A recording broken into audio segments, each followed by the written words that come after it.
Reload animations? The dream is real. I mean, obviously we've had them on certain units before, like Drazhoaths and Poison Wind Mortars, but standard run-of-the-mill infantry? Loading shot and powder into their blunderbuzzies? What dark sorcery is this? Wake up, babe. New Drazhoath the Ashen campaign gameplay just dropped, but this time around, instead of making it like a 40-minute video reacting to everything in real time, I'm gonna condense it, which should be a lot easier because a lot of it isn't really new. So instead, I'm just gonna highlight the stuff that is new, and if you wanna watch the whole thing on your own time, feel free to head on over to the official Total War channel. Today's spotlight is on the Legion of Azgorh and a much more elite Zharr army. Some really incredible cinematics in this one, and our first look at the Kadai Destroyer in action. Unfortunately, they forgot to enable unit info and stats in this Let's Play, so I wasn't able to break down and analyze the Skullcracker, Cinderbreath, or the Kadai units in terms of their stats from top to bottom, but there are some inferences that can be made from the gameplay on display. In particular, the Skullcracker and Iron Demon War Engine have absolutely abysmal melee defense values, because multiple times throughout the session, you see them with only slivers of health remaining as they run through pretty much run-of-the-mill infantry. I mean, stuff like Skaven slaves, and they're down to like half HP or lower. So that part was a little bit weird. It makes sense to an extent. You don't typically associate chariot or artillery units with high MD, but it looks like armor might not protect them too much either, which I don't know. Do you guys feel like armor's undervalued in this series? I certainly do, but I'm not sure I have a good solution for that problem either. You don't want situations where single entities just literally cannot die, and there are some incredibly heavily armored ones in this series, but there's just such an overabundance of AP, and missile units always have at least one AP component, so their focus fire will shred even high HP and armored stuff like Hydro Titans. And sometimes the stuff that you think should be extremely tanky, like literal tanks, are not. Steam tanks are a pretty good example on that front. I will say, I thoroughly enjoy watching the rampage of this destroyer here. It's not the unit type you would typically want or need to bring against the Dawi, considering it's designed as a monster killer with bonus versus large, but as a line breaker with an obscene amount of mass and just as a damage sponge in general, seems to be pretty effective, at least against the AI.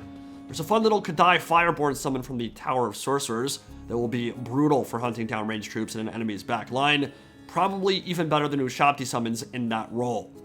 They seem to have a lot of mobility, really fast, and I'll be curious to see what the threshold is when they start losing that blazing body. Now, the Bael'Tor Cinderbreath, the mount for Drazhoath the Ashen, is spotlighted heavily in this video, certainly making Drazhoath the most versatile Chaos Dwarf Legendary Lord. Some really cool animations as well. So on the roster and aesthetic side of things, I'm very happy. Top to bottom, it looks great. The bull motifs, the designs of the units and their settlements, it's pretty much everything I could have asked for on the visual side. Appropriate amounts of edge, particularly with the stocks on those fire glaives, which do look a bit painful. Now, one of the coolest reveals in this particular gameplay is the Dreadquake Mega Mortar, which is a fortification upgrade in towers that can reach anywhere in local or adjacent regions to the weapon itself. The building can be upgraded to provide more uses and reduces enemy movement range by 15% as the earth shifts beneath their feet, so might make those cowardly AI plays a bit less of an issue, but I think we can all agree that the AI in Immortal Empires is in need of a hefty rework, especially on the higher difficulties. They simply aren't fun to fight. They don't want to take fights, they are cowards through and through, and they all play the same way, whether it's Archaon or Tretch, they're all just a bunch of wusses, and it's not very fun to engage with. Take a look at those naphtha bombs, by the way. That's a fun little grenade opening, precursor volley to soften up an enemy as they charge in. It would be really nice if there were certain factions that behave differently. You never want to see Skarbrand the Exile behaving in the same manner as a lowly Skaven Lord. And if they can change how they work on the diplomacy side, which at least on paper is how diplomacy has been implemented in this game, you would think they'd be able to work that in on the battle side and on the campaign movement side too. May take some doing, but in my opinion, Warhammer 2 handles that a lot better. It's simply a more fun campaign to play in terms of how the AI behaves, which is not really what you want to be saying a year into Warhammer 3's life cycle. Now, in terms of the Dreadquake Mega Mortar, this was one of the main features I was hoping for, the ability to call in massive artillery support from off-map, and it's also our first look at how the Dreadquake will function in a battlefield scenario. As you might expect, it's brutal. When it slams home, it flattens an entire flank basically. Multiple infantry regiments just evaporate instantly, and it leaves behind a literal earthquake that I imagine functions like tremors from Skaven warp grinders, dealing damage to anything that enters that aftershock zone. Pretty crazy to watch. We also get a nice look at the unique rigging and animations of the Bale Taurus and Kadai Fireborn, which clean up the remnants here, and the Demon's Tongue ROR, Iron Demon War Engine, which somehow loses most of its HP to Skaven slaves and clan rats.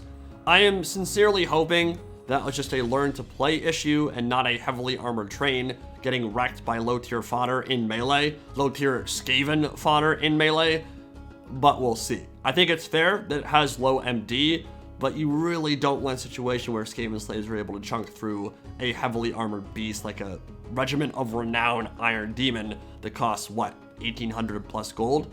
That's kind of crazy. There's still no showcase of how trains will work in battle. They're still being treated as separate units for now in all the footage we've seen thus far, besides the quest battle where we didn't really see an actual unit there. We knew that was going to be an option for them going in, just being a singular entity, but the fact that they haven't highlighted a connection between multiple units yet does give me a bit of pause. Could be that they're hanging on to it for a big grand reveal. Could just as easily mean there isn't much happening on that front at all. Only time will tell, but obviously I would like to see those carriages connect and get a full pain train rolling. Hopefully there will be a reveal forthcoming on that very soon. Earlier in the video, we get a very good look at the Hellforge mechanic, which people rightly expected would be a cross between the Beastman unit cap system, Ickett's Workshop, Throt's Flesh Labs, and the Dwarf Forge. There are two components to it: the Armory, which handles the unit cap side, and the Manufactory, which handles unit upgrades. As you can see, when increasing unit caps, you need to spend armaments, and increasing those caps will unlock more powerful upgrades for that category in the Manufactorum, with separate tabs for melee infantry, missile infantry, monsters, war engines, and bull centaurs. These upgrades will be costly though.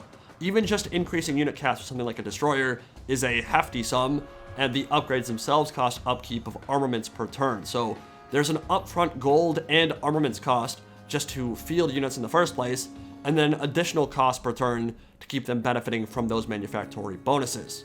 The ones shown for the melee infantry in this playthrough aren't hyper exciting. It's fairly standard stuff like armor sundering, 10% physical resistance, frenzy, immune to contact effects, so it's not like Throt's Flesh Labs where you'll be seeing your infantry just explode, which I'm fine with. I think that would be maybe a little bit ridiculous even for Infernal Guard. But yeah, I mean, overall these are useful, but nothing that really jump off the page. It would not surprise me if there are juicier improvements available to the monsters and bull centaur elements of the roster, but we will see soon enough. Looks like a fun, relatively in-depth mechanic, the way it interacts alongside all your other economic provisions, the caravan system, trading for slaves and gold, unit caps.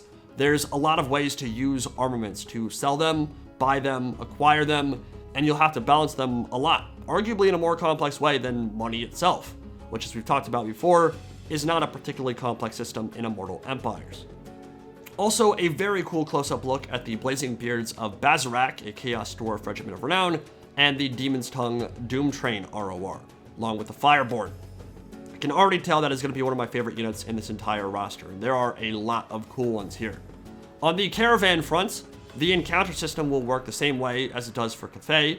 You'll have an opportunity to bolster your forces with Hobgoblin mercenaries, additional Chaos Dwarf infantry, and even units from other races like Ogre Bulls, and the occasional Black Dragon, which will be quite useful. And there's also a nice glimpse at the Tower of Sorcery, where we see some of the better seats in Tier 2 of the Conclave. Grand Architect lowers construction time for all buildings in your empire. Sounds pretty damn good, and I'm sure that can be stacked with Drazhoath's innate improvements on that front, so getting towers down to like 3 turns instead of 5, 6, 7, that could be pretty incredible. Spouter General grants Conclave influence per turn based on how many factory buildings you have. Should be a great way to rush Tier 3 and Tier 4 in the Conclave of Sorcerers and start the Confederation process of Zharr. Though I am curious, would you guys rather confederate the capital city, which would be, I guess Gorth the Cruel is the generic leader of that subfaction, or would you rather go after the legendary lords first, like Astragoth? Maybe it makes sense to wait until Zharr Tier 5 and fully built before you confederate them, but for all we know, that process will already be complete by the time you earn enough influence to do it, so maybe there will be an interesting choice there. Do I confederate Astragoth and get his power as a caster and melee combatant, or do I go for the capital and the economic bonuses that would confer? I imagine a fully built Zharr Nagrun is going to be incredibly powerful, add a lot of might and military prowess to your empire, but it also may not be doable to confederate them until turn 80, turn 100, depending on how much influence you're able to generate with the Conclave of Sorcerers mechanic. Anyway, Zatan takes one of his seats in the tower. Our boy is sad. We move on from there. As for the rest of it, I really didn't notice too much besides visual things. There's a lot of cool battle scenes. Cinematics and editing were, again, top-notch, but nothing more of substance to discuss that I saw, but I may have missed something. So if there's anything interesting that you guys caught, please do let us know in the comment section below, and we can talk about it, and I will see you all in the next video. Indie Pride, signing out for now. Have a good one, guys.